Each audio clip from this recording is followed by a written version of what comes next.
Análisis de ciclo de vida, herramienta para la evaluación ambiental. Contenidos preparados por Israel Herrera Orozco de la Unidad de Análisis de Sistemas Energéticos del CIEMAT para el proyecto CLIMAT. Estos son los contenidos de este módulo. En primer lugar, se comienza con una breve introducción a la metodología de análisis de ciclo de vida, o ACV, y algunos aspectos básicos. Posteriormente, se presentarán las 4 fases para elaborar un análisis de ciclo de vida, siendo estas: la fase de definición de objetivo y alcance, la adquisición de datos de inventario, la evaluación del impacto ambiental y la interpretación de los resultados. A continuación se presentará el análisis de ciclo de vida del sistema centro educativo y un ejemplo de análisis, y finalmente se presentarán algunos recursos y fuentes de información. El análisis de ciclo de vida es una metodología de evaluación de cargas ambientales asociadas a un producto, proceso o actividad. Para ello se lleva a cabo la identificación y cuantificación de los recursos necesarios, así como de los residuos emitidos al entorno, para analizar el impacto de estos sobre el medio ambiente y evaluar e implementar posibles mejoras. Por ejemplo, en el caso de un producto que presenta la posibilidad de ser reciclado, las etapas del ciclo de vida del mismo comprenderían desde el desarrollo de producto y el aprovisionamiento de las materias primas, pasando por la producción, el transporte y el uso, hasta la recolección final para su reciclado. De acuerdo con la Sociedad de Toxicología y Química Ambiental, o SETAC, el análisis de ciclo de vida es un proceso objetivo para evaluar las cargas ambientales asociadas a un producto, proceso o actividad, identificando y cuantificando el uso de materia y energía y los vertidos al entorno. Por su parte, de acuerdo con la Organización Internacional de Estandarización, el análisis de ciclo de vida es una técnica para compilar y evaluar los insumos, productos y los posibles impactos ambientales de un sistema de producto a lo largo de su ciclo de vida. Es precisamente este organismo quien ha estado al frente del desarrollo de las normas internacionales que estandarizan el procedimiento para realizar un análisis de ciclo de vida, a través del Comité Técnico TC207 dentro de la Organización Internacional de Estandarización, el cual desde 1994 ha desarrollado las siguientes normas. La norma UNE en ISO 14040 del 97, que recoge la estructura general del análisis de ciclo de vida. La UNE en ISO 14041 del 98, que incluye los principios a considerar en la definición de objetivos y alcance y en el análisis de inventario. La norma UNE en ISO 14042 del 2000, referida a los requisitos generales para la evaluación del ciclo de vida y la relación entre el impacto y el resto de las etapas, y la norma UNE en ISO 14043 del 2000, de interpretación de los resultados de inventario y de la evaluación para elaborar conclusiones y mejoras. Estas normas continuaron una evolución hasta que en 2006 se reunieron en lo que actualmente son las normas que regulan el desarrollo de un análisis de ciclo de vida. Las normas 14040, referida a los principios y marco de referencia del análisis de ciclo de vida, y la 14044 de 2006, referida a los requisitos y directrices de la metodología. Ambas se encuentran en el grupo de las normas de gestión ambiental y son las que se encuentran vigentes en la actualidad. El análisis de ciclo de vida puede ayudar en la identificación de oportunidades para mejorar los aspectos ambientales de productos en su ciclo de vida, en la toma de decisiones tanto en industrias como organizaciones gubernamentales y no gubernamentales, por ejemplo, en planificación estratégica, en fijación de prioridades o en diseño o rediseño de productos o procesos, en la selección de indicadores de desempeño ambiental, incluyendo técnicas de medición, o en la comercialización de productos por las ventajas asociadas a las declaraciones ambientales, como es que el esquema de sello ambiental o ecoetiquetado. Como toda metodología, el análisis de ciclo de vida presenta una serie de ventajas e inconvenientes.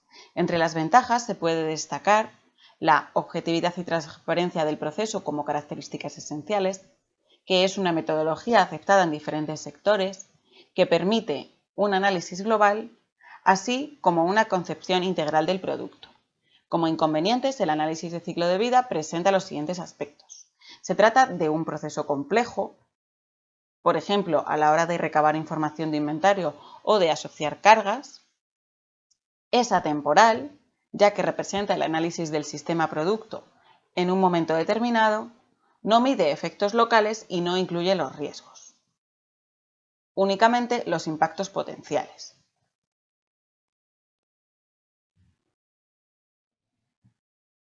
Conforme a las normas ISO anteriormente descritas, un análisis de ciclo de vida se realiza en 4 fases que generalmente están interrelacionadas.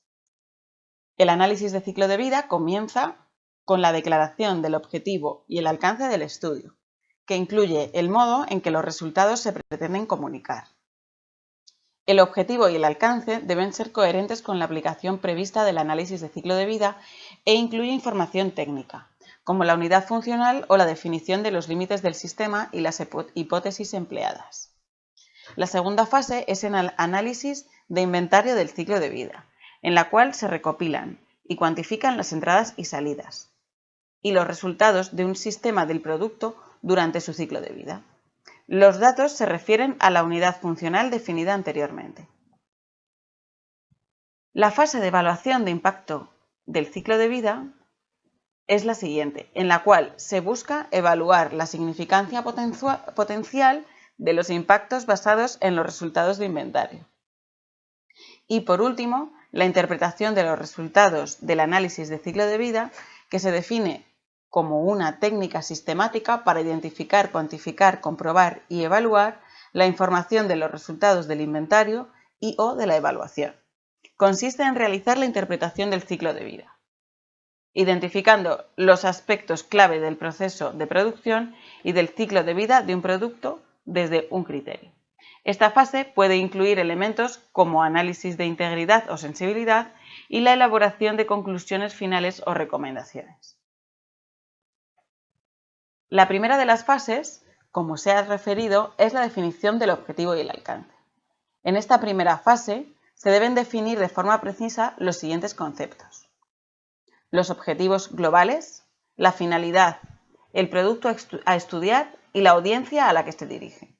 El propósito de articular claramente los objetivos es garantizar que los fines analíticos, métodos, resultados y aplicaciones previstas coinciden de manera óptima y que existe una visión compartida para guiar a los participantes en el estudio.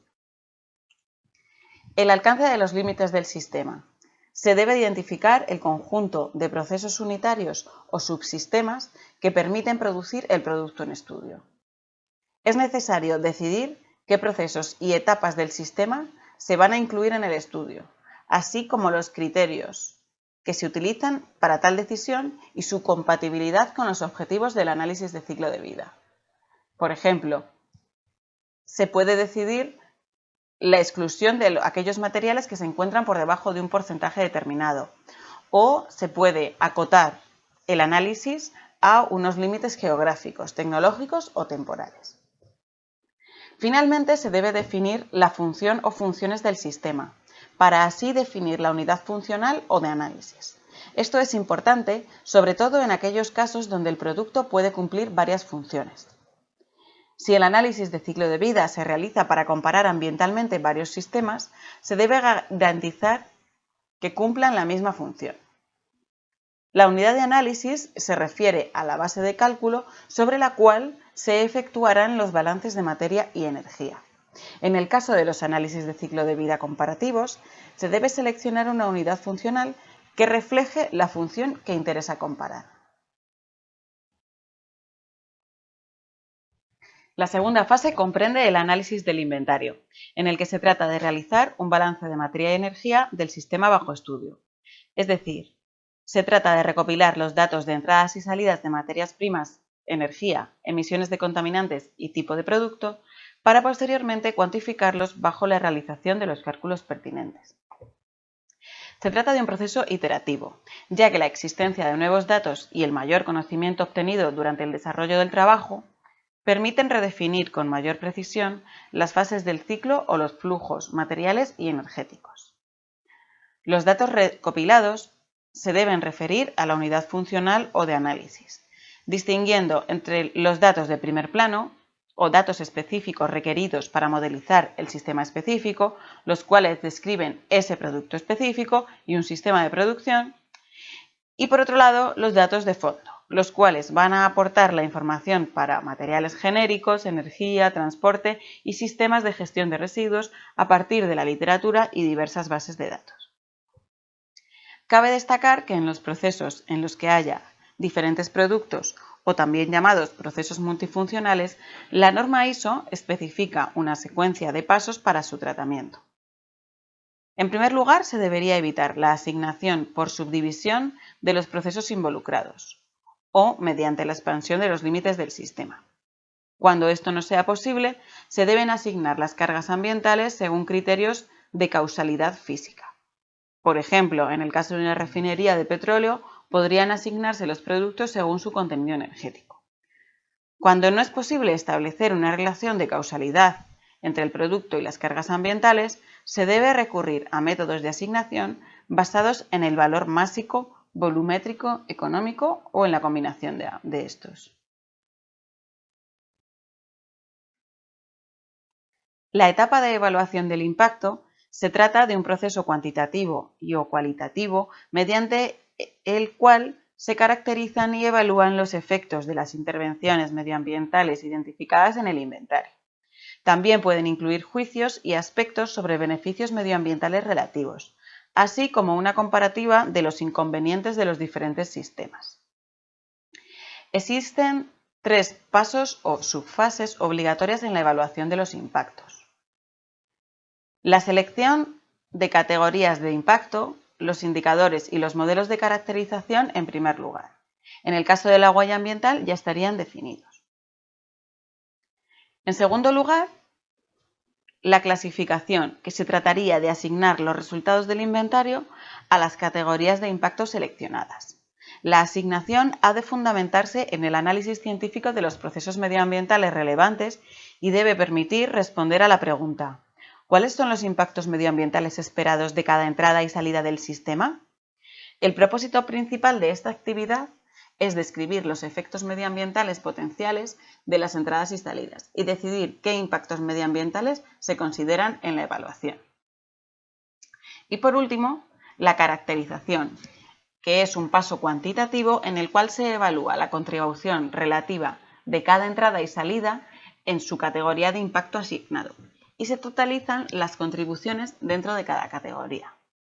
La caracterización también se tiene que fundamentar en el análisis científico de los procesos medioambientales relevantes y tiene que permitir responder a las preguntas: ¿cuál es la contribución potencial de una entrada o salida específica a diferentes impactos medioambientales o a uno determinado? ¿Y cuál es la contribución potencial total del sistema a diferentes impactos medioambientales o a uno determinado? Además, existen otras 2 fases adicionales denominadas normalización, entendida como la relación de la magnitud cuantificada para una categoría de impacto respecto a un valor de referencia geográfico o temporal, y la agrupación o ponderación, en la que se trata de catalogar los indicadores mediante el establecimiento de unos factores que otorgan una importancia relativa a las categorías de impacto, para después sumarlas y obtener un resultado ponderado en forma de único índice ambiental. Sin embargo, estas 2 últimas fases no son obligatorias. Se puede definir una categoría de impacto como la clase que representa las consecuencias ambientales generadas por los procesos a la que se asignan los resultados del inventario. En la figura se observa el inventario de diversos gases.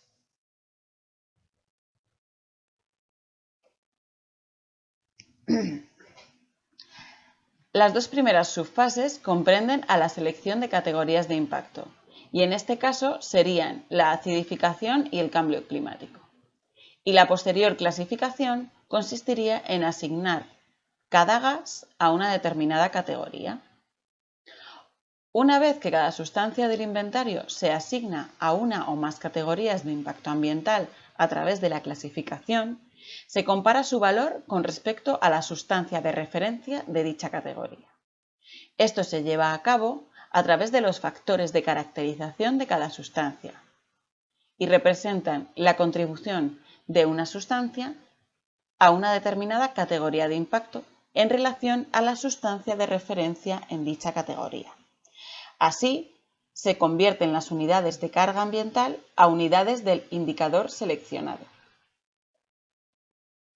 Cada sustancia es multiplicada por su correspondiente factor de caracterización. De este modo, se pueden obtener valores con unidades equivalentes, los cuales pueden ser sumados para medir la contribución de las sustancias a esa categoría de impacto. En el ejemplo de la categoría de calentamiento global, la unidad de caracterización es el kilogramo de dióxido de carbono equivalente o CO2 equivalente, y el total se calcula como el sumatorio de los potenciales de caracterización de cada contaminante por su masa. La tabla muestra los valores de estos factores para algunos contaminantes según el método del IPCC para 100 años.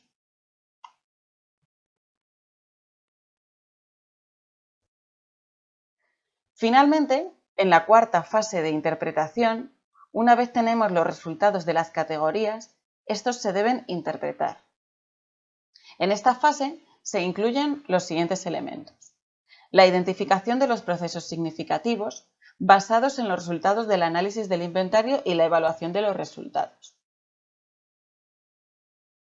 A partir de los resultados anteriores y de las consideraciones de la evaluación, se pueden llevar a cabo ciertos tipos de análisis de acuerdo con su integridad, para constatar si la información de las fases del análisis de ciclo de vida es suficientemente completa para llegar a conclusiones, de acuerdo con la definición del objetivo y el alcance. De acuerdo también con su coherencia, para verificar que las suposiciones, los métodos y los datos se aplican de forma coherente en todo el estudio. En relación a esto, se pueden detectar posibles incoherencias como diferencias en las fuentes de datos, en la exactitud, en la cobertura tecnológica, temporal, etc. Y además de acuerdo a su sensibilidad, para determinar la influencia de las variaciones en las suposiciones, métodos o datos en los resultados. Además, se elaboran las conclusiones, limitaciones y recomendaciones. Y finalmente, el estudio puede incluir o no una revisión crítica por pares, interna, externa.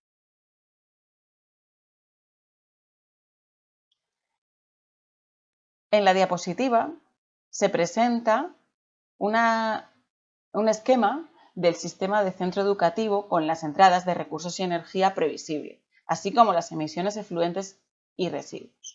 El sistema se ha dividido en 3 subsistemas. El subsistema 1, gestión del centro, que correspondería a la gestión y mantenimiento del edificio.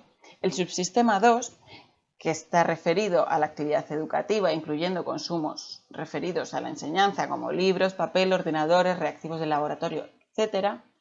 Y un subsistema 3 dedicado a las actividades fuera del centro, siendo las comunes a casi todos los centros las actividades de transporte y movilidad.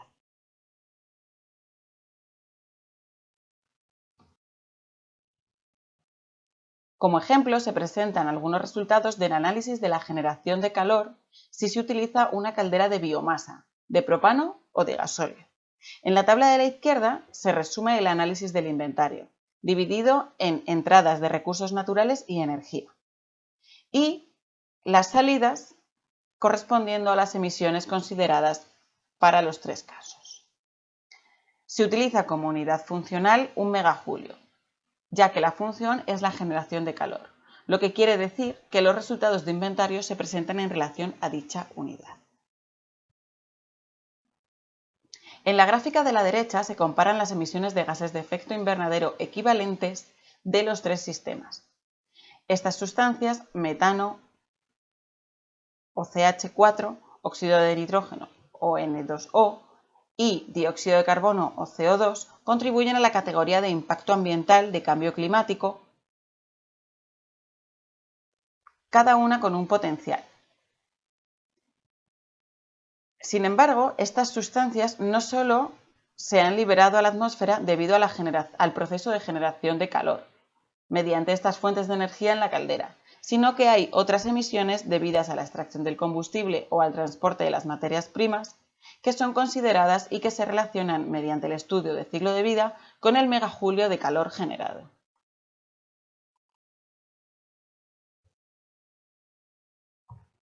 Existen diversas herramientas y fuentes de datos desarrolladas para la realización de estudios de análisis de ciclo de vida.